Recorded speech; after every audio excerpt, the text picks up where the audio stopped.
विधानसभा चुनावों में दूसरे चरण के मतदान के लिए मतदान की जो रफ्तार है वो और तेज होती जा रही है। मुनज़्ज़ा, बिल्कुल, जो अब रफ्तार है वो तेज होती जा रही है और खासतौर से जब हम श्रीनगर की बात कर रहे हैं जैस्मिन, तो धीमी रफ्तार से हमने देखा कि वहां पर पोलिंग शुरू हो चुकी थी, लेकिन अब जो है उम्मीद जताई जा रही है कि धीरे धीरे ये बेहतर होगी। हालांकि उमर अब्दुल्ला ने ये जो है बोला कि काफी लोग जो है ना सुस्त रफ्तारी के शिकार है। उन्होंने 35 साल का जो वोटर टर्नआउट रहा है श्रीनगर में, सीधा उसका ठेका जो है लोगों पर डाल दिया। कुछ क्रेडिट उन्हें खुद को भी देना चाहिए था कि 35 सालों में इतनी कम वोटिंग हुई क्यों है। बहरहाल हमने देखा कि तीनों जनरेशन अब्दुल्लाज की साथ थे, वोट कास्ट किया अपना। हालांकि उससे पहले जो उन्होंने बयान दिया था जैस्मिन कांग्रेस के हवाले से कि उनको अपनी कैंपेनिंग जरा तेज करनी चाहिए, जम्मू पे फोकस करना चाहिए, फिर डैमेज कंट्रोल करते हुए भी नजर आए। शायद उनको लगा कि अब मौका मिल जाएगा हमारे ओपोजिशन को, वो हम पर हमलावर हो जाएंगे। बहरहाल इन्हीं बातों का ध्यान रखना होता है, पर चुनावी माहौल है उसमें ये हो ही जाता है। लेकिन मुनज़्ज़ा, इसमें अच्छी बात यह है कि चलिए अभिव्यक्ति की आज़ादी, लाइक फ्रीडम ऑफ स्पीच हर किसी को है, लेकिन जिस तरह से लंबी लंबी कतारें हमें यहाँ पर देखने को मिल रही हैं वो एक कहीं ना कहीं उत्साहित करने वाली बात है कि लोग बढ़ चढ़कर हिस्सा ले रहे हैं। इससे पहले जब श्रीनगर के एक वोटर से हमारे सहयोगी बात कर रहे थे तो उनका ये कहना है कि इतने साल जो जम्मू कश्मीर का वोटर डिप्राइव्ड रहा इस प्रोसेस से, उनको ये चीज रियलाइज हो गई है कि उन्हें घर नहीं बैठना है। क्योंकि इससे पहले तक अगर वोटर्स टर्नआउट हम कुछ दशक पहले का देखें तो 1%, 2%, 5% पर जाके रुक जाता था। लेकिन अब 2014 के बाद 2014 का वोटर टर्नआउट भी ऑलमोस्ट 61% के आसपास था। फिर पहले फेज का वोटर टर्नआउट भी 62% के आसपास, जो कुल मिलाकर बैलेट पेपर और ये सब जो गिना गया तो 62% के आसपास निकल कर आया। उम्मीद ये है कि सेकंड फेज यानी कि दूसरे चरण में भी मतदान बढ़ेगा। तो लोगों ने इस चीज को रियलाइज किया है कि ये लोकतंत्र का एक मतलब लोकतंत्र में हिस्सा लेना कितना जरूरी है, भागीदारी उसमें अपनी सुनिश्चित करना कितना जरूरी है, डेमोक्रेसी में अपना रोल अदा करना it's just like a fundamental duty, not only fundamental right but also a duty कि आप घरों से बाहर निकले और मतदान करें। मुनज़्ज़ा, एक नंबर हम लोग चला रहे हैं नीचे स्क्रीन पर जी, तो मैं अपने दर्शकों को बता दूं कि आप जब मतदान केंद्र पहुंचे अपना वोट डालें तो इस नंबर पर आप हमें अपनी सेल्फी भेज सकते हैं और हम आपको टीवी स्क्रीन पर दिखाएंगे। और इसका मकसद ये है मुनज़्ज़ा कि लोग आपको देखें और कहीं ना कहीं प्रेरित हों कि अगर ये बिल्कुल इस बार जो है मोटिवेशन लोगों के पास काफी है अभी कि वो सेल्फी भेजे हमें अपनी, ये कि जो लोगों से बातचीत हो रही है और खास तौर से जो यंग वोटर्स है, स्टूडेंट्स है, चाहे जो अभी यूनिवर्सिटी से बाहर आए हुए फ्रेशर्स हो, उनके पास मोटिवेशन काफी ज्यादा है। क्योंकि जितना हमारे साथी भी उनसे ग्राउंड पर बात करते हैं तो उनका ये कहना है कि देखिए हमें भी पता है कि यूटी असेंबली के क्या कुछ पावर्स है और क्या कुछ रिजर्वेशंस और लिमिटेशंस है, लेकिन बावजूद इसके इस बार का चुनाव हमारे लिए काफी ज्यादा अहमियत का हामिल है। वजह यह कि हमें ये एक सिंबॉलिक इलेक्शन के तौर पर मिला है और हमें इसको एज एन एक्सप्रेशन यूज करना है, हम इसको एज एक्सप्रेशन अपने लिए देखते हैं। और ऐसे में एक तरफ तो डेलीगेशन भी, फॉरेन डेलीगेशन जम्मू कश्मीर में इस वक्त मौजूद है, कश्मीर में आए हैं हालात देखने के लिए कि किस तरह से ये चुनाव हो रहे हैं इतने सालों बाद। तो वहीं दूसरी तरफ उमर अब्दुल्ला ने उस पर सवाल भी किया कि क्या वजह है कि जो पहले सरकार कहती थी कि हमें फॉरेन इंटरफेरेंस नहीं चाहिए, उनके जो है बिल्कुल दखल नहीं चाहिए, लेकिन अब जो है वही एक्सटर्नल मिनिस्ट्री जो है फॉरेन डेलीगेट्स को बुलाते हैं। बहरहाल उन्होंने ये भी सवाल किया कि क्या वजह है कि जो फॉरेन जर्नलिस्ट यहाँ आना चाहते थे उनको तो मना किया गया, डेलीगेशन को यहाँ लाया गया, लेकिन एक एक्सप्रेशन के तौर पर, अपने आप को जाहिर करने के तौर पर युवा जो है कश्मीर का यूथ वो इस चुनाव को जैस्मिन देख रहे हैं।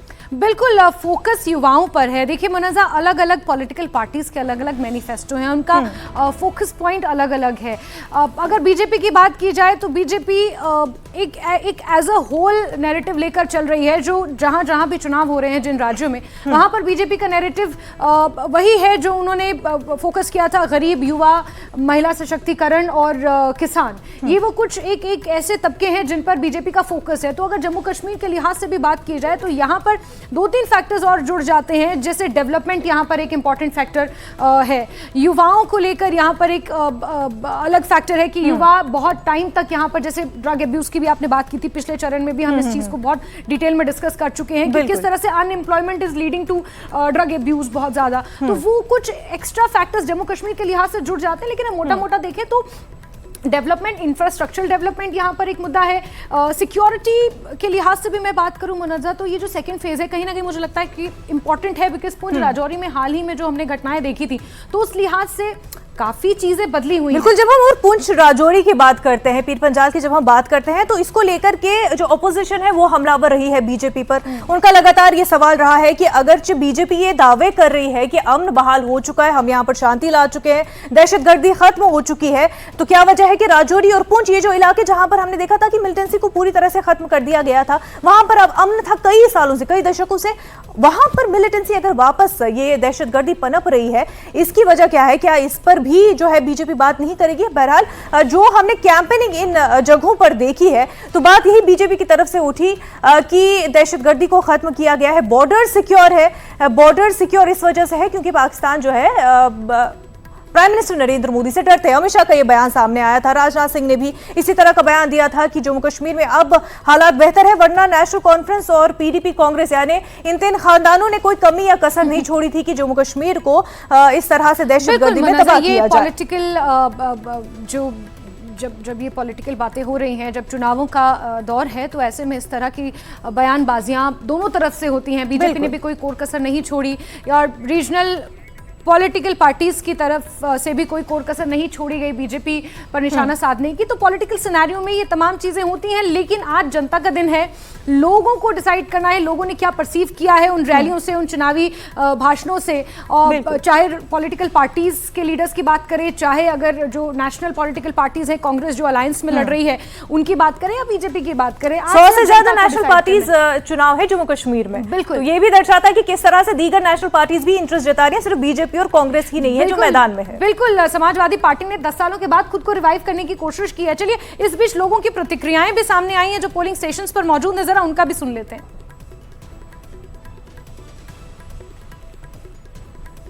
बाद और 370 हटने के बाद ये पहला चुनाव हो रहा है और इसमें लोकतंत्र का एक सबसे बड़ा पर्व, क्योंकि भारत एक बहुत बड़ा लोकतंत्र है और उसमें जम्मू कश्मीर खासी महत्वपूर्ण भूमिका निभाता है। तो हमारे आम लोगों में बहुत उत्साह आप देखने को देखिएगा। ये जो ग्राहक है हमारे पोलिंग स्टेशन है, मुझे लग रहा है कि सुबह के 3 घंटे के अंदर अंदर लगभग 30 से अधिक प्रतिशत मतदान जो है वो हो चुका है। बहुत बढ़ चढ़कर लोग हिस्सा ले रहे हैं और डेमोक्रेसी को स्ट्रेंथन करने के लिए इलेक्शन कमीशन का भी बहुत बहुत धन्यवाद। देखिए, बहुत बढ़िया सरकार बनेगी, लोग अपना मतदान जो है वो बहुत बढ़िया तरीके से कर रहे हैं, सोच समझ के कर रहे हैं, मुद्दों पे चुनाव कर रहे हैं, स्थानीय मुद्दे हैं, राष्ट्रीय स्तर के मुद्दे हैं, उनको देख करके लग रहा है कि बहुत बढ़िया जो है वो सरकार यहाँ पर बढ़ने वाली है। बिल्कुल, काफ़ी लोग यहाँ में डेमोक्रेसी में हिस्सा ले रहे हैं। आज 10 साल के बाद यहाँ पे इलेक्शन हो रही है और हम शुक्रगुजार हैं इलेक्शन कमीशन ऑफ इंडिया के कि डेमोक्रेसी एक बार फिर सर्वाइव करी जम्मू कश्मीर में।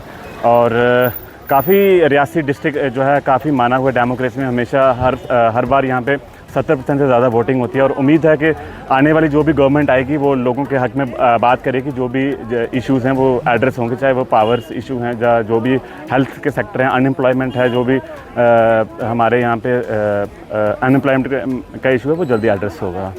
इस वक्त हम मौजूद है अखवाजन श्रीनगर में। अगर हम इस इलाके की बात करेंगे, इस इलाके में सुबह सवेरे से ही लोग घरों से निकलकर पोलिंग बूथों का रुख कर रहे हैं और इस वक्त आप देख सकते हैं जो यहाँ पे कतार है, ये से लोग वोट डालने के लिए आए हैं और अपनी बारी का इंतज़ार कर रहे हैं। हम कुछ लोगों से बात भी करेंगे, उनसे पूछेंगे कि जो आज वो वोट डाल रहे हैं उस मुद्दा क्या रहेगा उस वोट का। आप अपना नाम बताएं। आपने जो बताया आज आपने वोट डाला। मैं वोट डालने ही आया हूँ आज। अच्छा, क्या सोच कर आप वोट डाले? मैं यही सोच कर आया हूँ कि कश्मीर खुशहाल रहे, अमन अमान रहे, तरक्की रहे, जवान जो बेरोजगार है उनके लिए एक खास एजेंडा होना चाहिए, चाहे वो स्मॉल स्केल इंडस्ट्री में जॉब, गवर्नमेंट जॉब, पढ़े लिखे यूथ से, और सबसे बड़े अहम चीज जो है, सबसे बड़ा पीस की डिग्निटी, और हम अमन अमान चाहते हैं। आर पार की जो बंदूकें हैं हम इनको खामोश करना चाहते हैं। There is always from last 30 years hidden hands and hidden guns are working. We want to shut this all. We don't want any bloodshed here. जो अभी घरों में है उनके लिए क्या मैसेज है? जो अभी घरों में, मैं उन्हें आजादाना अपील करता हूं कि वो घरों से आए, अपने मनपसंद नुमाइंदे के लिए वोट डालें। मैं चाहूंगा पूरे कश्मीर वैली में, बल्कि JNK में लद्दाख तो ब्यूटी है, मैं चाहूंगा जितने भी लोग हैं वो आए, जमहूरियत की बहाली के लिए वकार की बहाली के, अपनी इज्जत के लिए, अपनी तरक्की लेके, अपने अमन के लिए आए, घरों से आए और अपने मनपसंद कैंडिडेट को वोट डालें। बहुत बहुत शुक्रिया। आपने सुना कि जो लोग हैं वो जो कर रहे हैं और अपने जो पसंदीदा नुमाइंदे हैं उनको चुन रहे हैं। ये आप यहाँ पर नज़ारा देख सकते हैं। ये जो लोग हैं यहाँ लाइन में हैं और अपनी बारी का इंतज़ार कर रहे हैं। न्यूज़ 18 जम्मू कश्मीर लद्दाख हिमाचल के लिए मैं अथवाजन श्रीनगर से सईद मंजूर। जोक दर जोक बाहर निकल रहे हैं और वोट दे रहे हैं। एक डेमोक्रेसी की अच्छी जीत है। मुकाबला किसी के साथ मेरा है ही नहीं। मुझे पता है, मैं एक्सपीरियंस बंदा हूँ, मैंने इलेक्शन लड़ा है, मिनिस्टर रहा हूँ, एमएलए रहा हूँ, लोगों के काम किए हैं और उनको परखना है कि हमें इस कॉन्स्टिट्यूंसी को तजुर्बेकार आदमी चलाएगा या नॉन तजुर्बेकार आदमी चलाएगा। बट बाय एंड लार्ज मैं देख रहा हूँ अच्छा माहौल है, मेरे हक में होगा इंशाल्लाह। But let us wait till polling and date of results. हमारे साथ पीडीपी के